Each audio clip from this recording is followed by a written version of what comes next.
Hi, this is Yumeng X. The topic for this video is Implications of Hong Kong Anti-extradition Riot. There are no extradition treaties between Hong Kong and Taiwan, Macau, or mainland China. What does it mean? For example, in recent years, a Hong Kong man killed his pregnant girlfriend as well as the unborn baby while they were traveling in Taiwan. Once he was back in Hong Kong, the Hong Kong police cannot arrest him, and the Taiwan court cannot try him. Therefore, justice cannot be delivered for the victim. In Hong Kong, this murderer is posing an imminent threat to the Hong Kong public. Who knows when he will strike again? In Taiwan, people don't know when the next would-be criminal from Hong Kong is going to disturb the peace and security again. People and property in both places are not safe. Worst of all, the crime victim will not be able to get justice. Similar situation exists between Hong Kong and mainland China. This is not good. Something has to be done. Hence, the government proposes to amend the law in order to plug this loophole. The government means here refers to the Hong Kong government. Extradition agreement is a very important part of the judicial system. Many countries have extensive extradition power. The USA has extradition treaties with 110 countries, Canada 115, Britain 96, France 108. If all these countries feel the need to protect its people by trying to bring a maximum number of criminals to justice, why shouldn't China seek the same justice to protect its own people? In the US, all subunits like the states, districts, and territories are required by the Constitution to extradite fugitives to their original states, districts, or territories. Hong Kong is a territory of China. There is nothing wrong for China to try to extradite fugitives among its territories of Hong Kong, Taiwan, Macau, and mainland. There is nothing objectionable about that. It should be just entirely a Chinese domestic law that does not concern any foreign nations.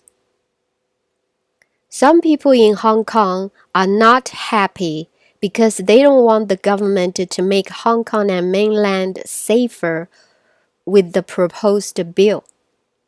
It makes people wonder why. These people organized massive demonstrations to stop the government from enacting laws to catch cross-border criminals. The protesters hit the streets wearing face masks, safety helmets, and holding umbrellas. Certain Western media reports that the Hong Kong people are exercising their freedom of speech right and are fighting for democracy. What? If they have something to say, why do they appear that they are going for a fight with the anti-riot police? Unless they are prepared to riot. The protesters indeed got violent, smashed the glass door for hours, and eventually took over the Hong Kong Legislative Council building. They vandalized the building, left graffitis on the walls, and draped a British colonial flag over the podium. These people want their colonial masters back. That's why. Otherwise, Why would you try to stop the politicians from doing something good for Hong Kong and mainland? They are not against the bill. They are against Chinese and China. The reasons cited by the anti-extradition protesters in Hong Kong for opposing the bill are totally unfounded.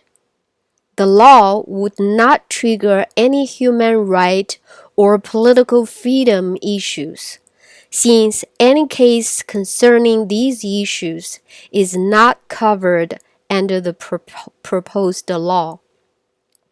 The proposed law has nothing that is very unusual compared with other extradition laws concerning both Hong Kong and the other territories of China.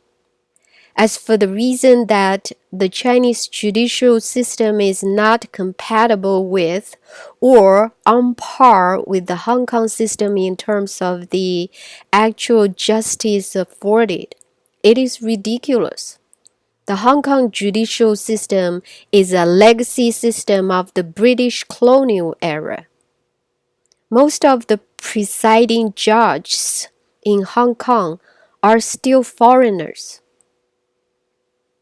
What justice has Hong Kong ever had if Britain had kept Hong Kong as a colony for 150 years based on a treaty signed under duress after Britain defeated China in the most cruel and inhumane war called the Opium War?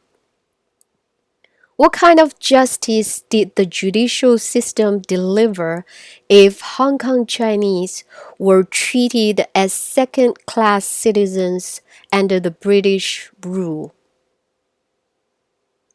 What's more, the Hong Kong courts would play a greater part, if not equal, in the determination of any extradition cases under the proposed law, which should be sufficient to guarantee the rights of any extraditable person.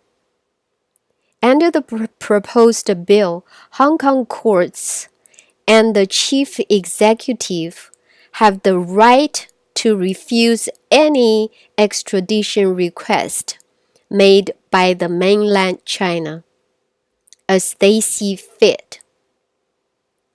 Some U.S. politicians are saying that the bill will decrease the autonomy and the democracy of Hong Kong and threaten to sanction Hong Kong if the bill is passed. Really? The U.S. cares about autonomy and democracy in Hong Kong? How come they never sanctioned Hong Kong when the Hong Kong people had zero autonomy and democracy under the British colonial rule? 150 years is a long time. Yet the U.S. never had gotten around to do anything about it. Who are they trying to fool anyway? Things got even more absurd when the Hong Kong government apologized for having failed to give the public enough time to submit their input. The protesters, instead of being grateful and happy, they asked the chief executive to step down. Then they want the government not to prosecute them as rioters. Then they want to have universal suffrage, something they had never dreamed of asking their colonial masters for. Then they wanted to separate Hong Kong from China and become independent. Lo and behold, a political coup is what they want. That's the bottom line. Starting a political coup is the last straw for any government to go tough and use force against protesters. However, the Hong Kong government is still apologizing to the mob. Yes, they're mobs if they're smashing windows and making unreasonable and absurd demands. They're separatists if they want independence from China and refuse to consider themselves Chinese. Everybody knows what happened when the Confederates wanted to separate from the US. Everybody knows what happened when the Northern Islanders wanted to liberate themselves from the British rule. Everybody knows what happened when the Hong Kong working people protested against the British colonial government in 1967. Yet still, the US and British media and certain Western politicians are still supporting the protesters turned separatists. This is hypocrisy at its extreme. This is mind-boggling double standard. The media in the West portrayed these protesters as pro-democracy heroes and gave them a lot of media exposure. And the government gave practical benefits such as green cards and scholarships for these people to attend top-tier universities in the West. Wait a minute. People doing the same thing like these violent protesters are called rioters in the US, UK, or Canada, and would be arrested, tried, and put in jail.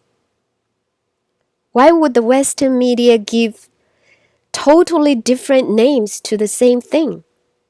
This is double standard and hypocrisy. What happened to the journalistic ethics of reporting objectively?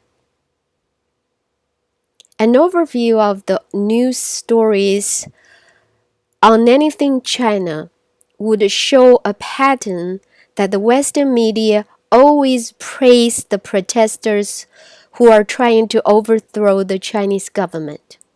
If the Chinese police tries to contain unruly behaviors of the protesters, like what the Western police would do under the same circumstances, the Western media would report that the Chinese government is cracking down or massacring its own people like a dictator. It is obvious that these media are all about anti-China. This is not supporting democracy, but hypocrisy. The Western media coverage of China affairs has been very disappointing and even misleading since ever. For example, in the news stories about the 1989 Tiananmen Square incident, reporters left out all the important details and passed off their opinions as facts. This kind of selective and subjective news reporting is not only misleading, but also catches on the characteristics of the anti-communist propaganda based on the lingering Cold War mentality of a bygone era.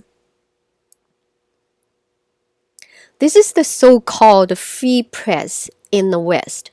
They are free to be hypocritical, to be selective, to use double standard, to be subjective about who they want to paint as the good guy or the bad guy, to mislead the public, and to manipulate public opinion. They are free to be political even though it is anti-democratic and unethical to do so. They are free to incite violence against a government they don't like. They are free to encourage political coups in other countries, something they don't want for their own countries. This is outrageous. The free press in the West has claimed a monopoly in defining democracy. In 1967, when the Hong Kong working people went on the street to fight against British colonial rule, the media called and still calls it riot and violence. The Western media calls the people, the protesters, pro-communist / pro-Beijing lefties. The British government used the armed forces to once again kill and arrest Chinese people on their own land. Where was the U.S. voice and support for democracy and autonomy? Now, when the pro-capitalist and pro-London protesters went on the street to protest against a good initiative proposed by a government that is staffed with native Hong Kong politicians, the protesters are hailed as pro-democracy fighters and were invited to the U.S. Capitol Hill. And of course, the protests / demonstrations are portrayed as people fighting for democracy and freedom for Hong Kong. Wait a minute. If the autonomy and freedom were granted to them by the Chinese government, why do they say they don't want the Chinese government? Now you see what is democracy by definition according to Western free press. In their mind, democracy equals dictatorship or authoritarian regime as long as it is pro-capitalist, pro-colonialist, or pro-Christian. Clearly, the Western system is considered democratic because the Western media labels it democracy. Thank you for watching. Please subscribe to my channel and support me. If you like it, please give it a thumb up. Please also share it with your friends. Thank you and see you next time.